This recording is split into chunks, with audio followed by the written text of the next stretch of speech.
Zechariah, as all of the Old Testament does, points us forward to Jesus, and we've been seeing that in these visions, how they're all foreshadowing the work of Jesus. That should mean, in a way, that passages we read in the Old Testament can give us, as it says there, a framework for sharing the gospel. If they're pointing to Jesus, then they're pointing to the gospel at the same time.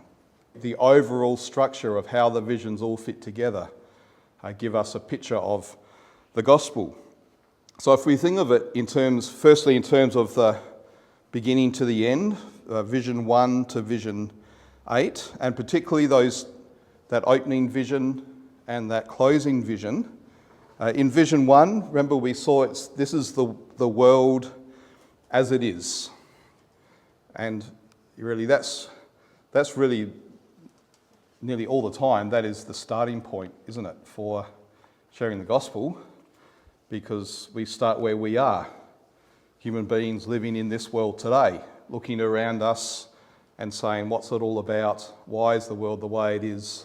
Are there answers? Are there solutions? That's where everyone starts from, in that sense. So we look at the world the way as it is, and what we see is that the world is not the way it should be. And the world and humanity are broken. And that's what Zechariah, the point of that first vision. The patrols go out, the world is at rest, but it's at rest because of these evil human powers who have a stranglehold over the world. And what we also realise is that, the reason it's like that is because of human beings. So we are responsible for the suffering and the evil and the injustice of the world. Okay, so why is the world as the way it is? Well, it's because of human beings. It's not just the world that's broken, but there's something about human beings that are broken. The bookend to all of these visions is vision 8. And vision 8 tells us, there is the world as it will be. God plans to deal with suffering, evil, and injustice. So vision 8, the patrols again and saying, my spirit is at rest. In other words, God has got a plan that he's going to accomplish and complete, just like the seventh day in creation. So there's a vision for the world where there's no longer the suffering, evil, and injustice. And the big question for everyone then is, if this is the way the world is heading, when God does deal with evil, suffering, and injustice, where will I be in that?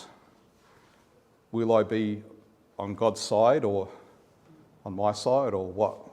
Where will I stand when God does that? If we then take that chiastic pattern of saying, okay, the visions all point towards those two central visions.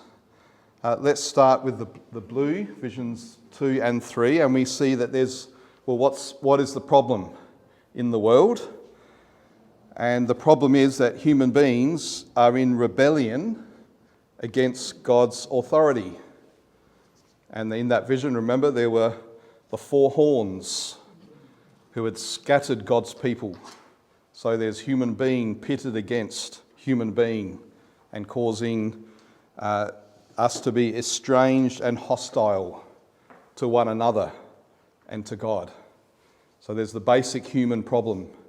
We are rebellious, and because of that, there's hostility, hatred, estrangement.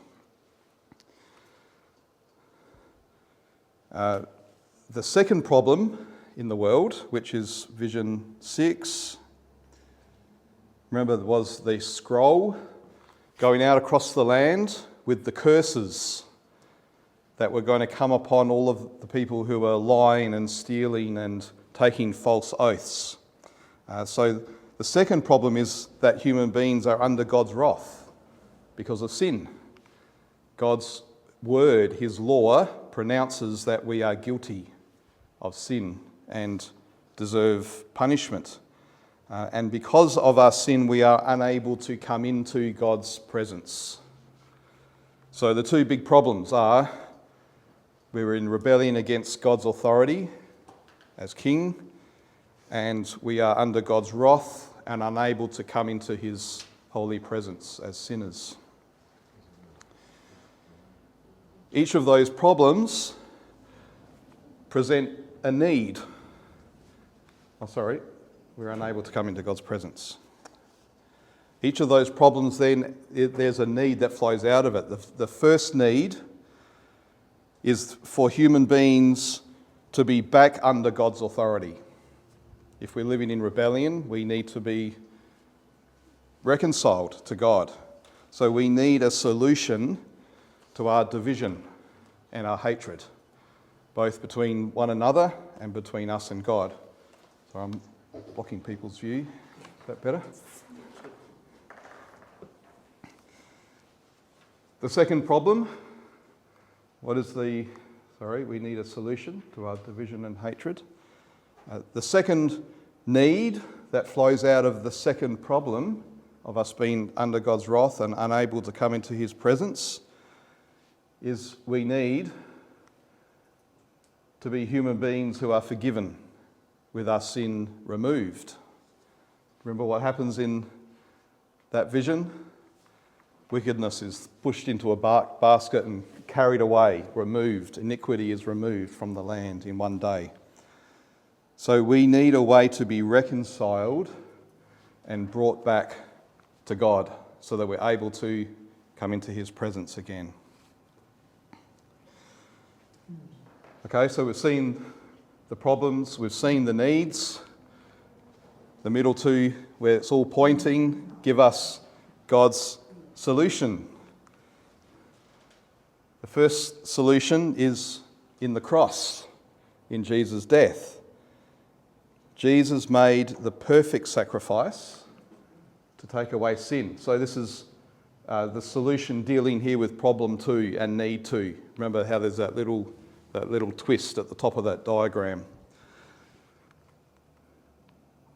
So he's taken away sin through his perfect sacrifice, and therefore Jesus makes the way open for us to return to God. So there's problem 2 dealt with. We were unable to come into God's presence under his wrath.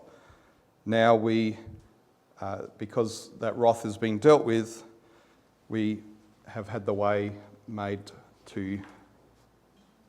for us to return.